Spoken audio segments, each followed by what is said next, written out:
Big boss season 8 ఎంత రసవత్తరంగా జరుగుతుందో ప్రత్యేకంగా చెప్పనవసరం లేదు. ఇందులో భాగంగా బిగ్ బాస్ హౌస్ లో ప్రస్తుతం కొన్ని టాస్కులు నడుస్తున్నాయి. ఇక ఈ టాస్కులు ఎందుకంటే గనక ఆడియన్స్ ను ఓట్ అపీల్ చేసేందుకు, అలాగే సెకండ్ ఫైనలిస్ట్ ఎవరు అవుతారనేది కూడా ఈ టాస్కుల యొక్క సారాంశం అనే చెప్పాలి. ఈ విషయం పక్కన పెడితే ఇందులో భాగంగా ప్రస్తుతం హౌస్ లో 3వ లెవెల్ టాస్క్ ఇచ్చారు. ఆ లెవెల్ పవర్ ఫ్లాగ్.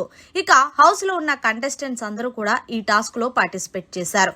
ఇక అటు ఇటు కొంతమంది కంటెస్టెంట్స్ ఉండగా మధ్యలో ఒక పవర్ ఫ్లాగ్ ను ఏర్పాటు చేశారు. ఎవరైతే ముందుగా ఆ ఫ్లాగ్ ను తీసుకుంటారో వాళ్ళకి పవర్ వచ్చి మిగిలిన ఇంటి సభ్యుల్లో నుంచి వాళ్ళని ఓట్ అపీల్ చేసేందుకు, అలాగే సెకండ్ ఫైనలిస్ట్ నుండి తీసేందుకు కూడా వాళ్ళకి పవర్ ఉంటుంది. ఇక ఇందులో భాగంగా ఫస్ట్ రౌండ్ లోనే గౌతమ్ ఆ ఫ్లాగ్ ని తీసుకున్నాడు.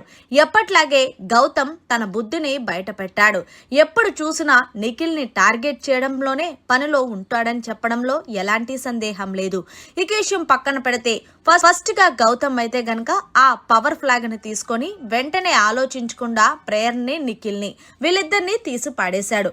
ఇక అవినాష్ చెప్తున్నాడు, అరే టాప్ 5 కంటెస్టెంట్ కదరా నిఖిల్, నువ్వు నిఖిల్ తో ఆడితేనే కదరా నీ సత్తా తెలుస్తుందని అని చెప్తున్నప్పటికీ కూడా లైవ్ లో గౌతమ్, నేను ఆడుతూ ఆడాలని నాకు ఇంట్రెస్ట్ లేదు, అందుకే నేను వాడిని తీసేశాను, ఇది నా ఆట నా ఇష్టం అంటూ గౌతమ్ అయితే గనక లైవ్ లో ఇచ్చుకున్నట్టు అవినాష్ కి చూపించారు.